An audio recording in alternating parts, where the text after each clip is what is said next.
This is Lisa from Mobile Tech Review, and of course it's Smackdown time again. We have a brand new iPhone here. This is the iPhone 6s Plus, and we have the Samsung Galaxy Note 5 that Samsung really rushed just to make sure they could get this Note 5 out before the iPhone came out.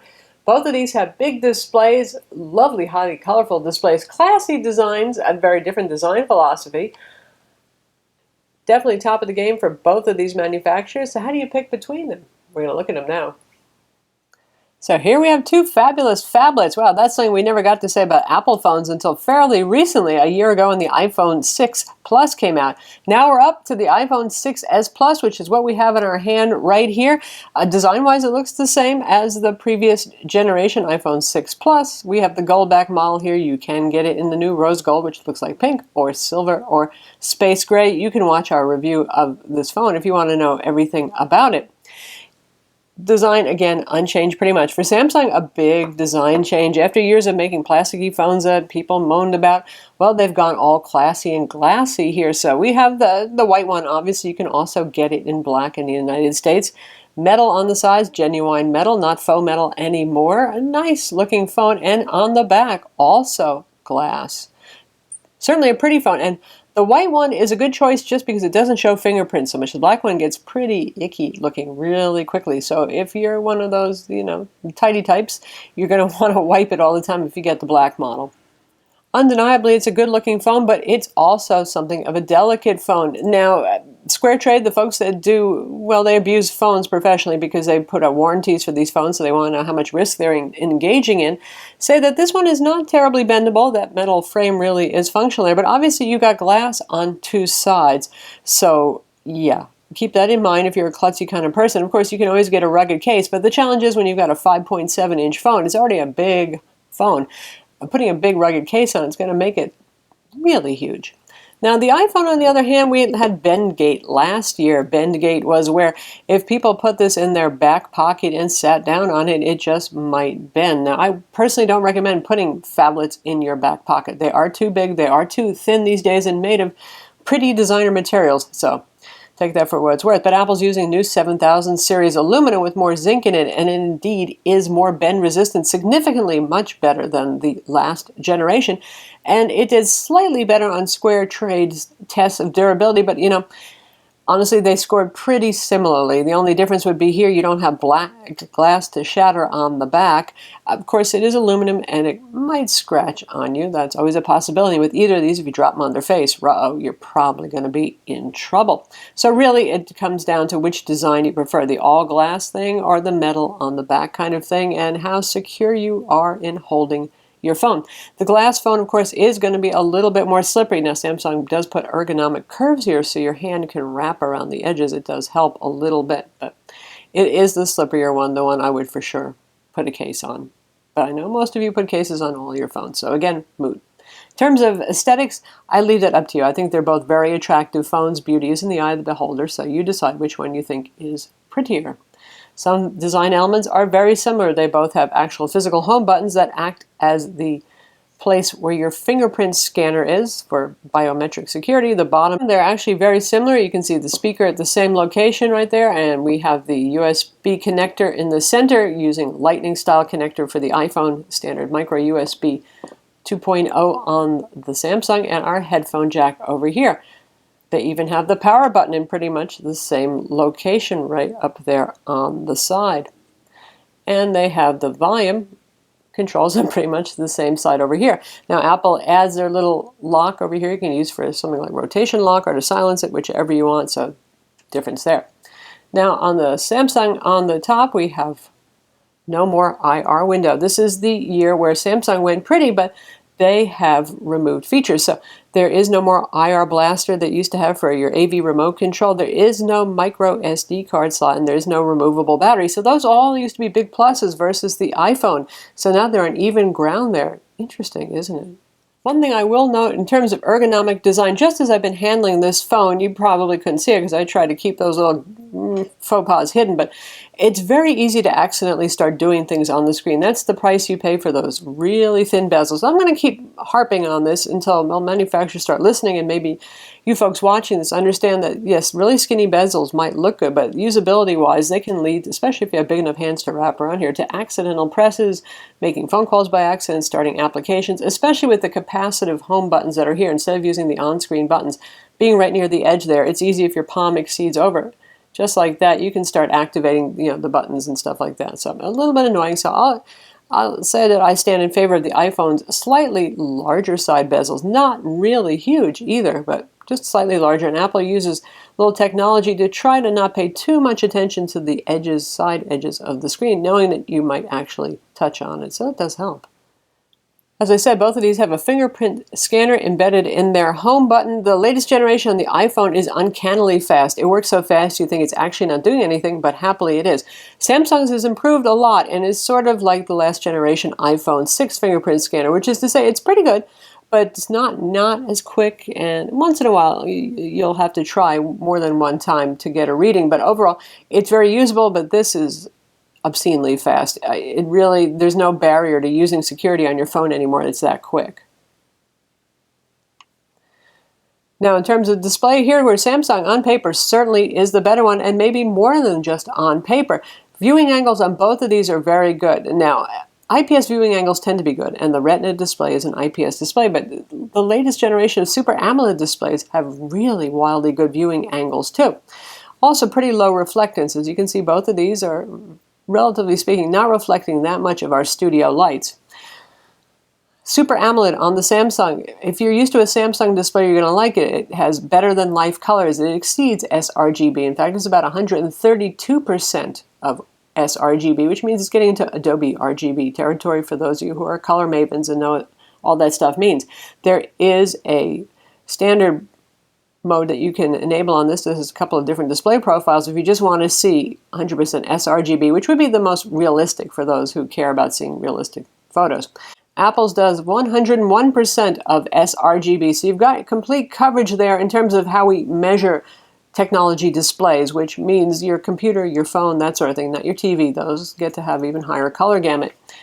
So if you like the super bright Super AMOLED and the infinite, near infinite contrast on the Samsung, you're going to like it. I'm going to say personally that I like Samsung Super AMOLED displays a lot.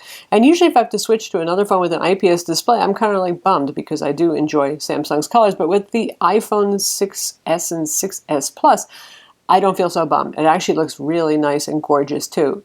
And right now we have the Samsung in adaptive color mode, which means that it's going to analyze whatever's on the screen and give you a whole lot of vivid colors there. We could drop it down to standard sRGB mode and it would mute the colors a little bit. But in general, I mean, looking at both of these are both very saturated, very colorful, very high contrast displays. Samsung pulls ahead with the resolution. It is QHD 2560 by 1440 resolution. That's like 518 ppi.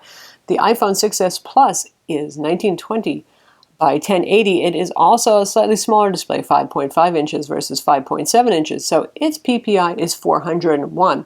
Now, Apple maintains anything over 326, and the human eye can't discern the individual pixels, holding them at a reasonable distance from your face, not, using them in an unnatural way. So either way, you're vastly exceeding the pixel count required to not see any pixels.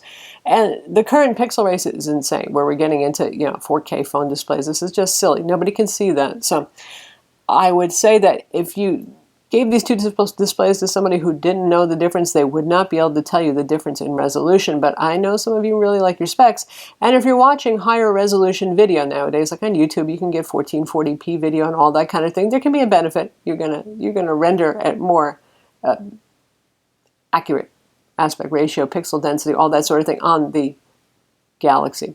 Both of these are 16 by 9 widescreen resolution, by the way, so you're not going to have black bars on either of these when watching video. Now we're on the topic of displays. The Samsung Galaxy Note 5 is special. It's a Note because it comes with the Wacom digital pen. This is a very accurate and precise digital pen that you can draw with, you can have pressure sensitivity, you can rest your hand on the screen, all that goodness right there, and you get a nice fine tip pen. I've always been kind of a note gal. I really enjoy this. It is handy for taking quick notes to self. If you're an artist, you can do some pretty nice sketching on this, so it's an enjoyable experience. Now, with the iPhone 6s and 6s Plus, they kind of fight back and do something interesting here, which is the new 3D touch display. If you press and hold on an application that supports it, for example, you can get actions and all that sort of thing. But that pressure sensitivity adds something else. It adds the ability to actually, I've got a capacitive stylus, and one of the reasons I'm not thrilled with capacitive stylus is because they are so fat. You can get ones that are a little thinner than that, but it's still not a Wacom pen with a thin tip. But you can switch to drawing mode in the Notes application. You have your choice of a couple of different tools. We'll use the magic marker so you can see more easily. And if I draw lightly with my capacitive pen, we get a gray line. And if I push heavily, we get a dark line. So it'll be interesting to see, because the app ecosystem is so strong on iOS, how many art applications start supporting this very quickly. So this really is going to improve the drawing experience, but no, it's just not going to equal a true active digitizer solution like the Note 5 has. For those of you who are serious artists, keep that one in mind. Just when it looked like Samsung had a leg up with their new Exynos CPU in the Note 5, also in the Galaxy S6 family, that is a leg up over the iPhone 6 and 6 Plus. Well, Apple came out with the new Apple A9 CPU in the 6S and 6S Plus. That is a faster CPU. Well, no kidding, every year it's going to be faster, but this was a particularly big jump for Apple this year. And dual-core 64-bit versus octa-core 64-bit. Now, the Galaxy has 4 high-power cores and it has 4 low-power cores to handle background tasks, stuff like that. So you're really talking 4 cores versus 2 cores right here. But the speed of the cores in the iPhone 6s Plus is just that much faster. It's pretty darn impressive, in fact. And we're going to throw in some graphs so you can see the benchmark comparison there. On single-core tests, the iPhone is way ahead. Now, in multi-core tests, because there are more cores available, even if they're scoring lower each individually, that's where the Note 5 still has an advantage. But everywhere else, particularly in graphics, the A9 and its PowerVR graphics are actually ahead of the Note 5. In practice, 1.86 gigahertz, 2.1 gigahertz, 2 gigs of RAM on the iPhone, 4 gigs of RAM on the Galaxy Note 5. Probably going to do a little bit better with multitasking on the Note 5. That's it. TouchWiz is a pretty heavy overlay, and there's a lot of extra features that Samsung adds onto the phone, so it's going to use up probably at least a gig of that RAM just for that stuff right there. But still, you got a little bit more RAM, a little stronger multitasking. But in practice, both of these phones feel very fast when you navigate them. There's no TouchWiz lag anymore. They're both very responsive. They're both very quick. They can both handle the resolution of their displays perfectly well. And that is something to mention. The iPhone is pushing fewer pixels around. So when you're doing a graphics benchmark test, that can make a difference, except for most of the tests that we run are actually running the test at 1080p resolution and doing off-screen graphics tests. So that should keep them pretty even, actually, in terms of what they're having to do.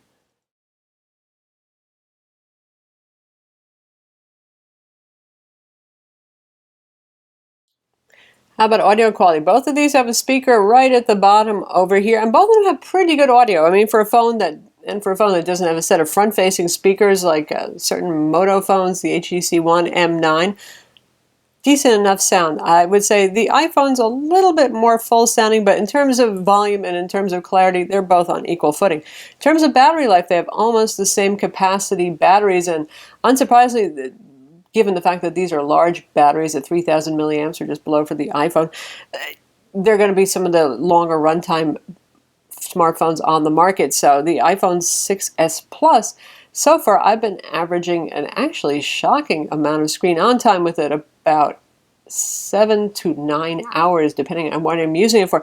With my Galaxy Note 5, and I've had this one since it came out, generally doing about 6.5, but sometimes, again, it depends on what you're doing. You can go almost as high as the iPhone. So I would call this a pretty close race. And also, it's going to depend on what applications you have loaded, how many notifications you're getting, all that sort of thing. Android, with all the widgets and everything else that's running on it, often you can get a lot more going on in the background, I would say, than with the iPhone, which manages background processes a lot more aggressively. Speaking of that, there's the operating system. It's going to be which you prefer. That's going to be the most important thing. Granted, they're getting more and more similar with every release, and that's because everybody's copying everybody else's ideas and features at this point. Apple copies too, yes. If you have a favorite, nothing is going to make you love that phone if you're going to miss that favorite operating system and the way it works. So keep that in mind if you have a strong preference. Now, I know some of you like to mix and match and have a tablet that's one OS and a phone that's another, and that's cool. And that's why you watch a video like this. But if you know you're a diehard Android person, you love the way Android lets you customize and put widgets on the home screen and all that sort of thing, or you just love the way iOS works, the simplicity, the app quality, that's up to you. Speaking of app quality, now both of these have a huge number of apps available for them. iOS, I hate to say it, still has an advantage for app quality. Often more consistent, better looking user interfaces on. That's not across the board though. You know, I mean, Twitter on both of these looks at fairly similar, works fairly similarly. Where you will notice it is if you're a gamer. There's more high quality games out there for iOS. They either come out first and then Android has to wait, or some of them just stay exclusive to iOS. And given the graphics chip that's in here and the performance, it is a great gaming platform, especially with that giant screen. Now for storage, our Note 5 gets a little pat on its glass back for having 32 gigs of storage in the base model. Both of these are expensive phones. On average, in the United States, we're talking full retail prices. Of course, you'll have monthly payment plans available to you and different ways of paying for the phone. But on average, the 32 gig is $700. If you want the 64 gig, it's going to be around $800. The iPhone 6 Plus starts at $749 for 16 gigs of storage, which is darn near insulting at this point. They really should give you 32 gigs in the base model. Then for another $100, you jump up to 64 gigs, so that's pretty nice. And then there, the iPhone pulls ahead pretty quickly for giving you more storage, but you're still paying a bit more than you are for the Note, aren't you? At $850. And there's a 128 gig model. It's a frightening $950 for it on this, but it's available. With the Note, 64 gigs is the maximum. Since neither of these have expandable storage, it's nice to know that you can get one with all the storage you need if you can afford it. If you're into mobile payments, well, Samsung just rolled out their Samsung Pay service just weeks ago, and Apple Pay's been out for a while now, so Apple has a lot of merchants on board, and that's NFC contactless payments that they call it. Now, with the Galaxy, they do something interesting. So it has NFC, and it also supports the old magnetic strip technology, where it kind of mimics the magnetic strip on the back of your credit card. So in theory, they don't need as much merchant support for point-of-sale systems. The point-of-sale system won't need to have NFC if you can do that. In the long term, it's probably not going to be worthwhile. Does that matter to you in this year? No, not so much. But a couple of years down the road, I suspect they're going to drop it because if you haven't noticed already, a lot of point-of-sale systems are moving over to the chip technology where you insert your card and it has a little chip right on the card. Now, the magnetic strips were too easily duplicated, copied, spoofed. But that will give the Samsung the ability to take payments at places where you might not have guessed it would work. Now, the trick is right now Samsung doesn't have very many banks on board. There's only about 4 or so. But again, it's only been out for a couple of weeks, so we're going to have to see where it goes. They both have their potential, shall we say, to do well. Now, with Apple, because they control the software and the hardware, they have the security of the fingerprint scanner built right in for things like Apple Pay, for using your credit card on websites, for paying at point-of-sale systems. And it works pretty seamlessly with your fingerprint, and it does this. Both of these do the same thing. They create a virtual credit card number, so it's pretty secure, tokenization.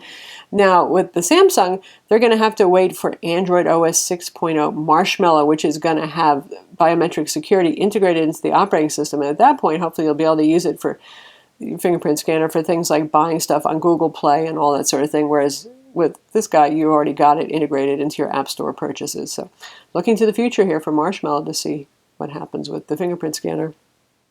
In terms of cameras, both of these have very high quality cameras. The front-facing cameras will take nice, sharp selfies and do great for video chat. The rear cameras, now with Apple, you have a 12 megapixel camera, which for them is a step up from the 8 megapixel camera in the last generation. Samsung has a 16 megapixel camera, and they both have their two-tone flashes on the back. So resolution advantage for the Samsung there. In case you need to crop more, you get a little more fine detail. Now, you will notice, if you look real closely, if you zoom in and pixel peep, as camera people say, at 100% resolution, a little bit more detail on the Samsung. We're going to have a separate Smackdown between the Galaxy S6/Note 5 family of camera and the iPhone, so we'll do that in more detail later. But the executive summary is they're both actually really fine cameras, and in most cases I don't think anybody is going to find major fault with either of these as camera phones go. They're not going to replace your digital SLR, but they take really fine photos, and they can both shoot 4K video. They can both shoot still images while shooting video as well. Now, Samsung is for the power user, where you can go into use a lot of manual settings, and the iPhone is always the keep it simple, not many settings to play around with. So if you love playing with camera settings, you're going to like the Galaxy Note 5 camera better. If you just want to point and shoot and zoom, and that's about it, and use, a couple of effects like panorama and slow-mo and stuff like that, then it's the iPhone. One last thing to mention is the unlocked advantage. It used to be an impossible thing to get an iPhone unlocked, right? And you had to wait for a couple of months after the new iPhone came out before Apple would sell it unlocked. Well, that's changing now. If you pay full retail for the phone when you buy it from Apple, I'm not talking from your carrier, it will be unlocked. If you go with Apple's new iPhone upgrade program, which is essentially their own financing plan, that's priced similarly to what the carriers offer, that will also be unlocked. So you can take this to any carrier you want, and it supports an obscene number of LTE bands. It's pretty much compatible with most networks everywhere in the world, including all of our major and minor carriers in the United States. Samsung is more of the traditional model where you buy it most likely from your carrier. It will be locked to your carrier. It doesn't have as many LTE bands. It does, may or may not do CDMA and GSM. Depends on the model that you get. Of course, a Verizon one, yes, it will. Now, if you go to places that import phones and sell them unlocked, you go to Expansors or something like that, you may be able to find this unlocked and with the bands you need for multiple carriers, but it's a little bit easier, more streamlined, more straightforward. You don't have to go hunting around and find sites like that with the iPhone. So for those of you who need an unlocked phone and you need something that's really going to support pretty much any network out there, the iPhone gets a little advantage there. Now, I know you guys always ask which one I would pick, and this is the hardest year ever. I've been a Note person for a long time. I still really love the S Pen, the active digital pen on there. Samsung has removed a couple of features I did care about, like the removable battery, more so the micro SD card slot there. So putting it more on even ground with the iPhone. With the iPhone, I really love the fact that it kind of just works, and I don't have to tinker with it, and wipe it out as often as I do with my Android phones. I like the integration with the Apple Watch a little bit better. If you're interested in a smartwatch, the Apple Watch, I think, does more than Android Wear at this point. So it's a really tough call. I like the customizability of Android. I like to be able to put my widgets on here and all that sort of thing. So I'm going to tell you, I really want to have one of each of these this time around, whereas it used to be the Note 5 for me was the winner. So that's our classy Samsung Galaxy Note 5 and the iPhone 6s Plus. Both of these are really fine phones, and as with a lot of our Smackdowns, because the products are that good, it's not that one ever ends up trashing the other, but hopefully you have a better idea of how you're going to pick between these two. And I think in the end, a lot of it's really going to come down to which operating system you prefer. That is the most important thing. If you don't enjoy the operating system, nothing's going to help you, no matter how many great features it has. The interesting thing here has been that, well, Samsung has actually cut back on the features, so a couple of things that used to put it ahead of the iPhone, certainly on paper, are gone, like the removable battery, the SD card slot, the IR transmitter, and all that sort of thing. So they're kind of on more even ground in terms of features now. But Samsung has always pulls ahead with a couple of neat things like that Wacom digitizer and pen, and their super AMOLED display. I know you guys are going to have fun in the comments insulting each of these platforms. You go ahead, have fun. I'm Lisa from Mobile Tech Review, and if you like this video, hit that like button.